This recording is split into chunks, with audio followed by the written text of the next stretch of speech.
নয় তোর আসল বাড়ি, কবর যে তোর আসল ঠিকানা। এ যে নয় তোর আসল বাড়ি, কবর যে তোর আসল ঠিকানা। এ আমার আপনার বাড়ি সবার কবর, এ কথা বলে ঠিক কিনা? এ বন্ধুরা, সময় থাকতে দান সদকা করেন, সময় থাকতে ইবাদত বন্দেগিরি করেন, সময় থাকতে শক্তি থাকতে ইবাদত বন্দেগিরি করেন। বৃদ্ধ হয়ে যাবে না আর ইবাদত করতে পারবেন না, কথা বলেন ঠিক কিনা?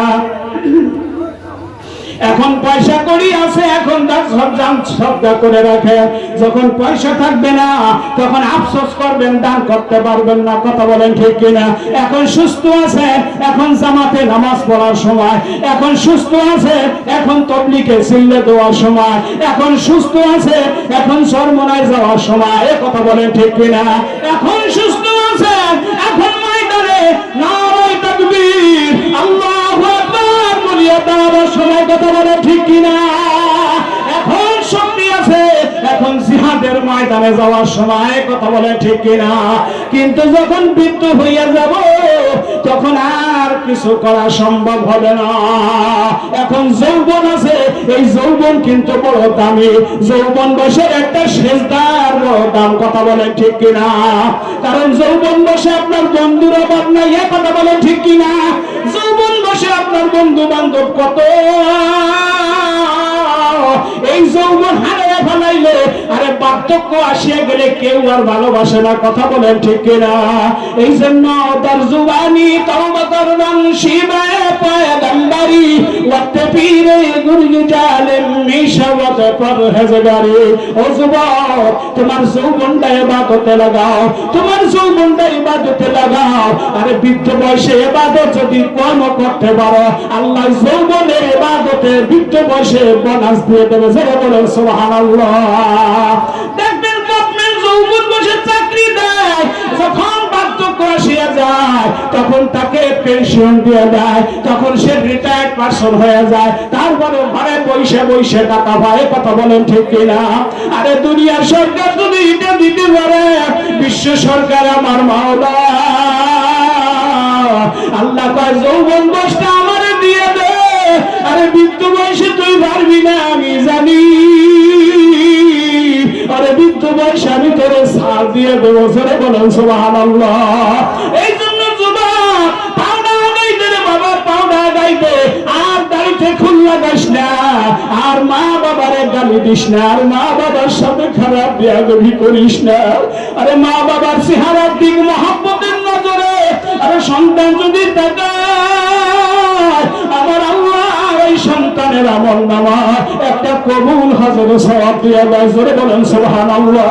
আর যেই যুবক, যেই সন্তান মা বাবারে কষ্ট দিছো, আজকে বাড়ি গিয়ে মার বাবাটা জড়াই করবি না গো। ফরিদপুরে হুজুর বলিয়া গেছে, তুমি মাফ না করলে আমার মাওলাও মাফ করবে না। আমি বুঝি নাই তোমার সাথে খারাপ আচরণ করছি, আমারে মাফ করিয়া দাও। আরে বাবার পাওটা ধরাই আব্বা বুঝে নাই, আরে ভুল করিয়া ফেলাইছি, পাওটা গায়ে দেন, পাওটা জড়াইয়া ধরে।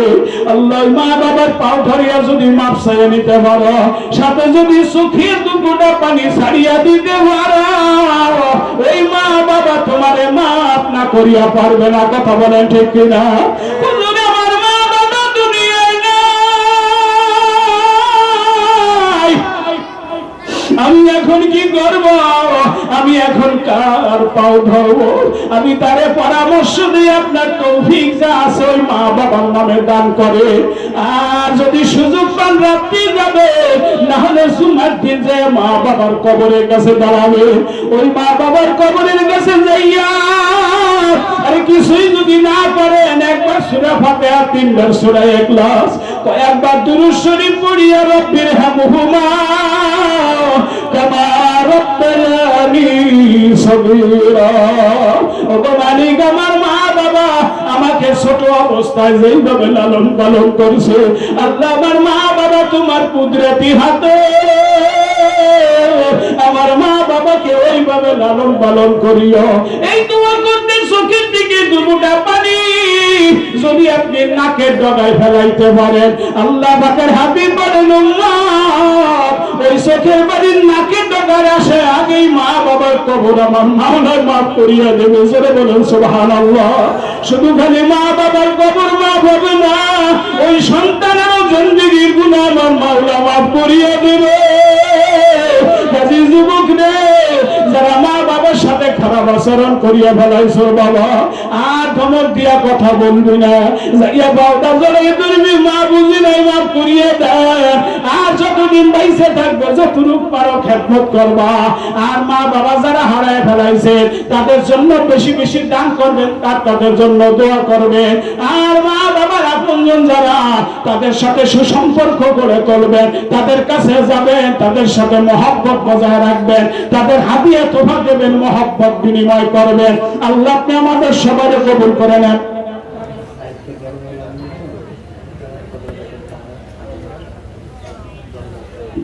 আল্লাহ